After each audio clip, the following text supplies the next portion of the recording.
خواتین کا جلوس اذاں میں شریک ہونا. اب آپ نے شام غریبہ کی مثال دی. میں اپنی بہن بیٹی اپنی خاتون کو کیوں شام غریبہ میں بھیجوں گا اگر مجھے یہ احساس ہوگا کہ ہاں مرد بھی ہو سکتے ہیں اور مجھے نہیں معلوم کہ مرد وہاں بیٹھے ہیں اور خواتین وہاں بیٹھی ہیں, تب جا کے چراغ گل ہو رہا ہے. اسی طرح جلوس اذاں میں خواتین ہیں اور مرد ہیں, تب جا کے میں ان کو بھیجوں گا. کیا میں ذہنی طور سے مطمئن ہوں گا؟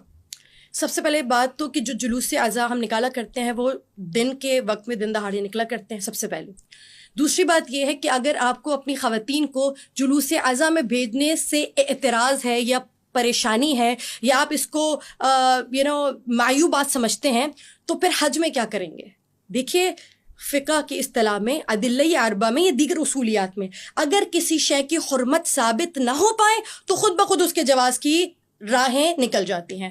اگر خواتین یا مرد کا ایک محفل میں شریک ہونا اور یہ محفل یقیناً دینی ہونی چاہیے یا اس کا مذہب سے کوئی تعلق ہونا چاہیے, اگر ان کا شراکت ایک ساتھ باہمی شراکت کرنا گناہ ہوتا, حرام ہوتا, تو حج کے بارے میں آپ کیا کہیں گے؟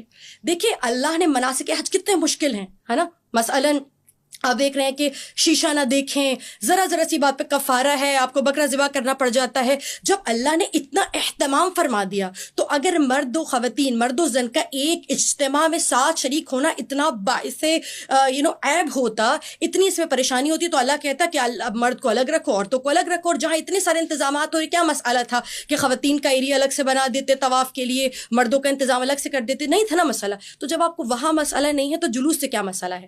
اب جو علماء, اب چونکہ آپ نے یہ جو بات کی وہ عوام کی بات نہیں ہے, یہ بات علماء کرام بھی کرتے ہیں, لیکن بیشتر اوقات یا بعض اوقات ایسا بھی ہوتا ہے کہ علماء کے درمیان خود اتفاق رائے نہیں ہوتا, خود اختلافات, حسد, جتنا بلکہ علماء میں اختلافات ہوتے ہیں نا اتنے امت میں بھی اختلافات نہیں ہوں گے, اتنے عوام میں اختلافات نہیں ہوں گے. تو جو علماء اس حوالے سے کہتے ہیں کہ خواتین کو کیا ضرورت ہے نکلنے کی, تو سب سے پہلے مناسک حج سے جواب دوں گی اور پھر آؤں گی میں اپنے مدعے کی جانب. خدا کی قسم اگر خدا چاہتا ہے نا کہ مناسک حج ادا ہو تو وہ چاہتا ہے کوئی ابراہیم بھی بنے, کوئی قربانی دے, کوئی اسماعیل بھی بنے, تو وہ چاہتا ہے کہ صفا و مروہ کے درمیان کوئی حاجرہ جیسا بھی ہو جو دوڑتا ہوا نظر آئے. خدا کو امثال چاہیے, خدا چاہتا ہے, خدا نے ایک ڈیوائن سٹوری کریٹ کر دی ہے, وہ یہ مناظر کو زندہ کرنا چاہتے ہیں, وہ چاہتا ہے یہ ہمیشہ قائم رہیں. اور اگر آپ یہ سمجھتے ہیں, مجھے آپ کا ایک سوال بہت پسند آیا ہے یا پسند آتا ہے, اکثر سنتی ہوں, آپ نے ایک سوال کیا تھا کہ خواتین نبی کیوں نہیں ہوتی؟ جی, نبیہ کیوں نہیں ہوتی, ولیہ کیوں نہیں ہوتی, یا ولایت بہرحال اس کو چھوڑ دیجیے, نبوت خواتین کو کیوں نہیں ملتی؟